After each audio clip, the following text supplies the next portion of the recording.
Selamat datang di video terbaru saya. Video ini merupakan bagian dari video series yang berdiskusi soal berbagai topik seputar teknologi blockchain dan aset kripto. Video ini diproduksi atas kerjasama dengan Akademi Kripto.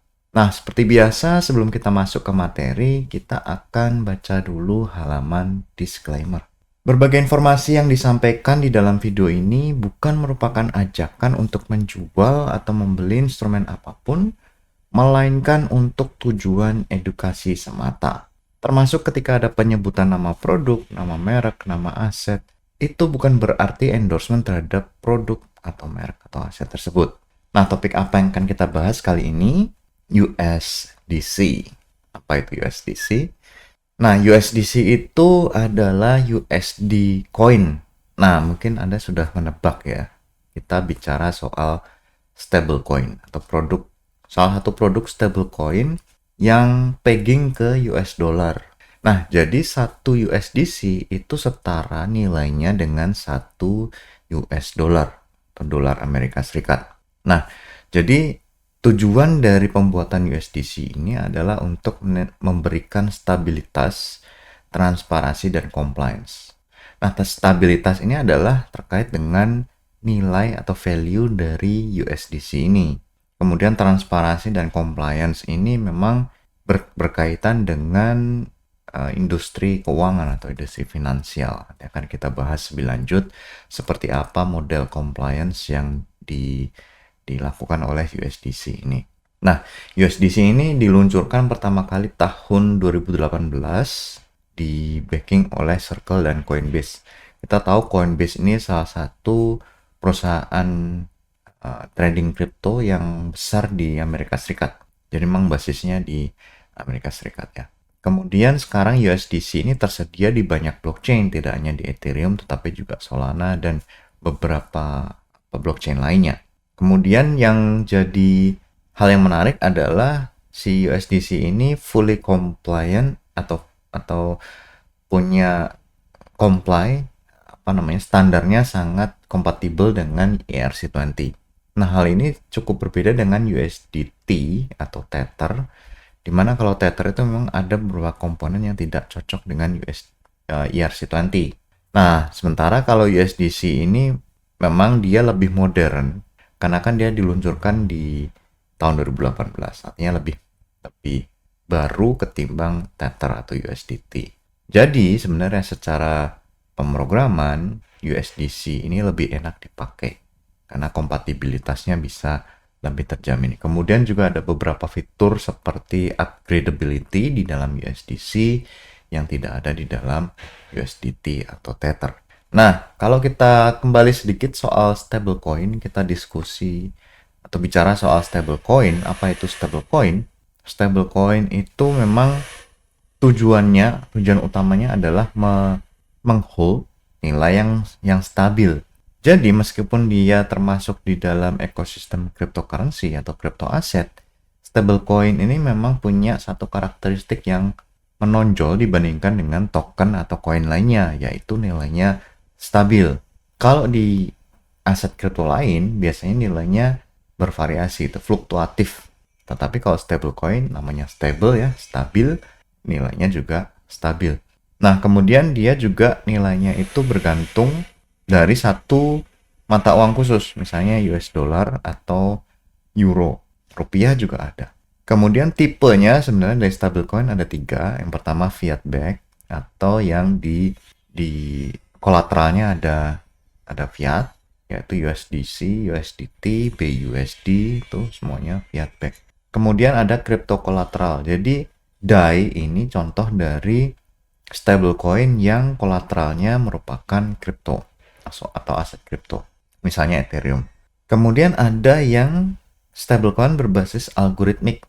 Nah, yang tipe algoritmik ini sepertinya agak tidak ada yang sukses atau tidak ada yang sesukses fiat back atau crypto collateralized. Jadi yang sukses pertama itu yang paling sukses adalah fiat back karena resikonya sangat rendah karena kan ada kolateralnya. Kemudian ada crypto collateralized, itu berbasis DeFi, artinya yang di DAI ini merupakan representasi dari loan gitu ya. dia meminjam dalam bentuk DAI, tapi dia punya kolateral dalam bentuk aset kripto.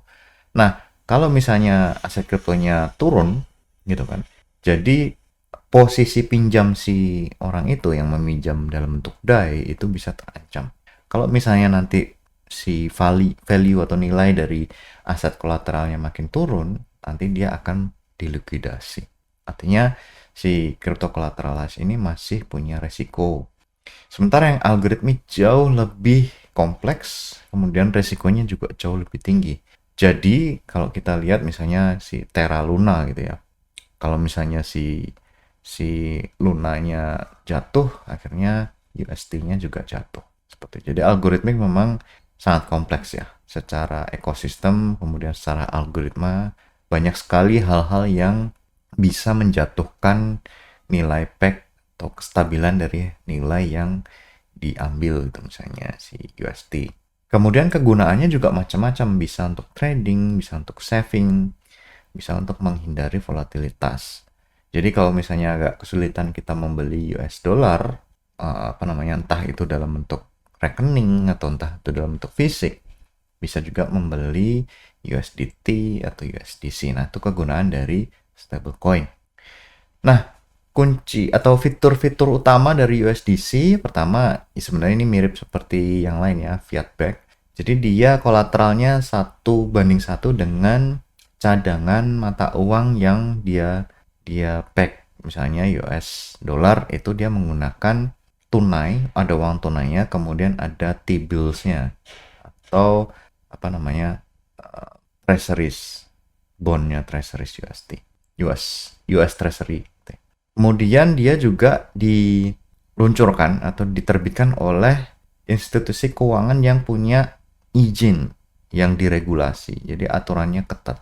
Dia dipantau oleh banyak pihak atau pihak tertentu yang jadi regulator. Kemudian USDC juga punya audit reguler oleh Grant Thornton LLP. Jadi dia menjadi pihak ketiga yang melakukan audit terhadap USDC untuk memastikan bahwa cadangan 1:1-nya ada, bukan kosong. Nah, jadi si hal-hal yang diambil atau hal yang dilakukan USDC ini dipakai untuk memastikan transparansi dan trust dari para pemegang USDC. Kalau dibandingkan antara USDC dan stablecoin lainnya, misalnya USDC dan USDT. Nah, jadi si USDC ini lebih transparan dan punya audit yang reguler, terjadwal. Cuman masalahnya kalau USDT itu market cap-nya jauh lebih besar ketimbang USDC, karena USDT lebih duluan ada, kemudian lebih terkenal, sementara USDC masih relatif baru. Nah, cuma masalahnya kalau USDT itu ada pertanyaan-pertanyaan yang diajukan ke USDT, misalnya apakah benar si kolateralnya ada dan lain sebagainya, karena tidak ada regular auditnya. Kemudian kalau kita bandingkan antara USDC dan DAI itu decentralized, sementara USDC centralized.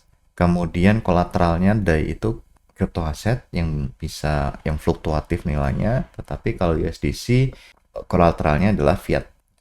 Kemudian kalau dibandingkan antara USDC dan BUSD, kalau BUSD ini sudah tidak terkenal dan tidak terlalu banyak dipakai ya. Kalau USDC ini dipantau oleh US FinCEN. Nah, jadi si USDC ini bisa di-mint. Misalnya contohnya gini, kalau minting itu membuat token baru atau membuat koin baru ya, atau stable coin baru. Caranya adalah user mengirim USDC ke Circle mendapatkan USDC. Kemudian redeem, kita bisa menjual USDC untuk mendapatkan US dollar, kertas tak rekening. Kemudian memastikan bahwa si Circle itu selalu punya cadangan sebanyak yang dia diterbitkan.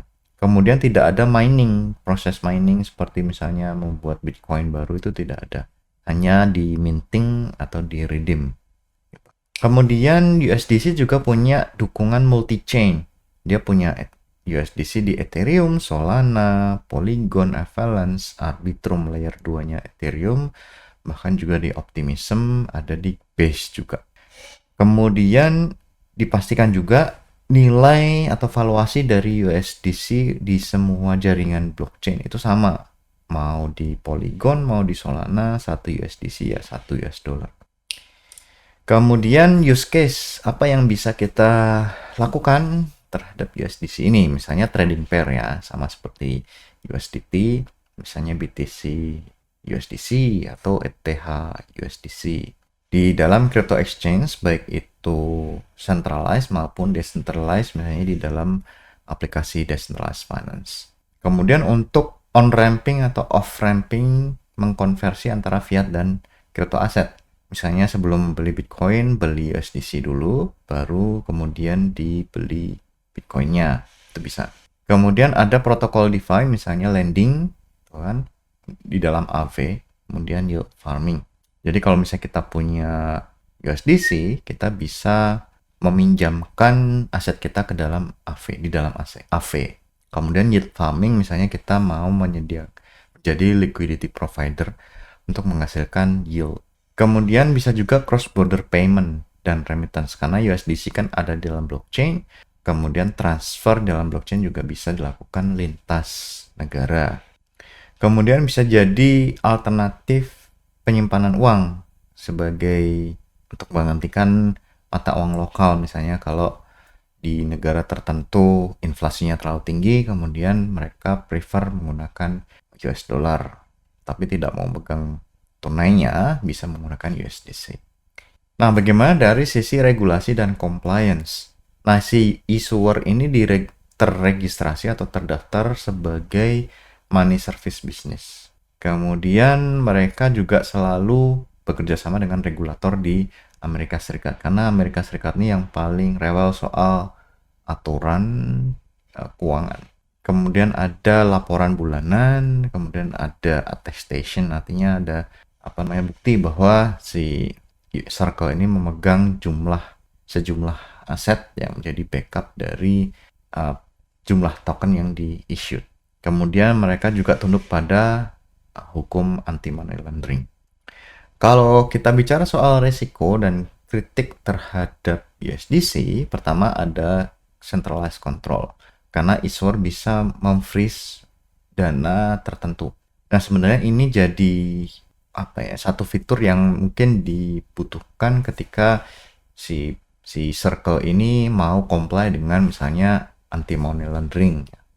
Misalnya ada dana yang disinyalir menjadi merupakan hasil dari money laundering atau terorisme gitu. Nah, jadi bisa di freeze. Kemudian ada risk regulatory. Misalnya ada aturan yang berubah, kemudian USDC tidak bisa memenuhi aturan, apa yang terjadi dengan USDC-nya. Kemudian soal risk of trust, karena tadi USDC sudah ada regular audit ya, tetapi harus dipertanyakan apakah si auditor tadi punya kredibilitas yang bagus. Kemudian karena USDC ini berjalan di blockchain miliknya orang lain, maksudnya tidak punya blockchain sendiri, artinya ya tergantung dari si blockchain tadi. Jadi kalau misalnya blockchainnya macet, ya USDC-nya juga ikut macet. Kemudian perkembangan yang baru ada ekspansi ke chain yang lebih banyak.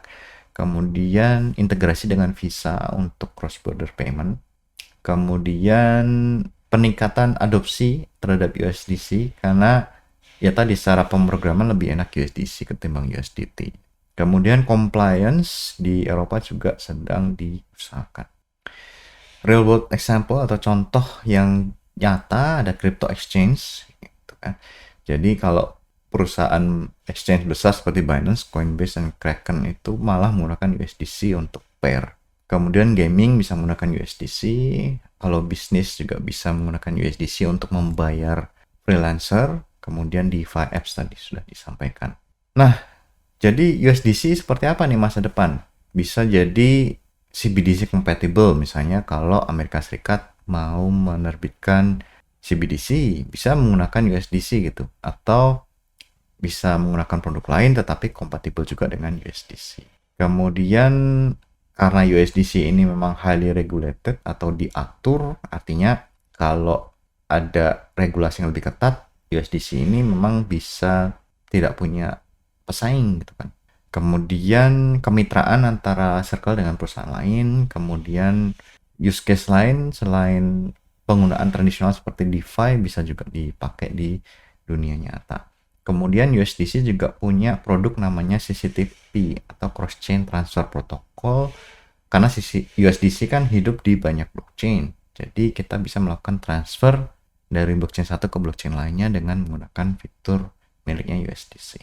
Summary, tadi USDC trusted, kemudian fiat backed stablecoin dengan adopsi yang cukup luas. Kemudian stability, speed, transparansi, auditing yang reguler. Kemudian penggunaan juga cukup luas di DeFi, bahkan juga secara di dunia nyata, ada payment dan trading. Kemudian growth-nya itu ternyata disupport oleh regulasi, karena dia di highly regulated, dan USDC bisa memenuhi semua aturan yang dikeluarkan oleh pemerintah. Tetapi juga masih ada risiko regulatori. Kalau tiba-tiba pemerintah tidak mau USDC atau tidak mau stablecoin, ya USDC-nya bisa bermasalah. Nah, sampai di sini video kita kali ini. Sampai jumpa di video berikutnya. Terima kasih.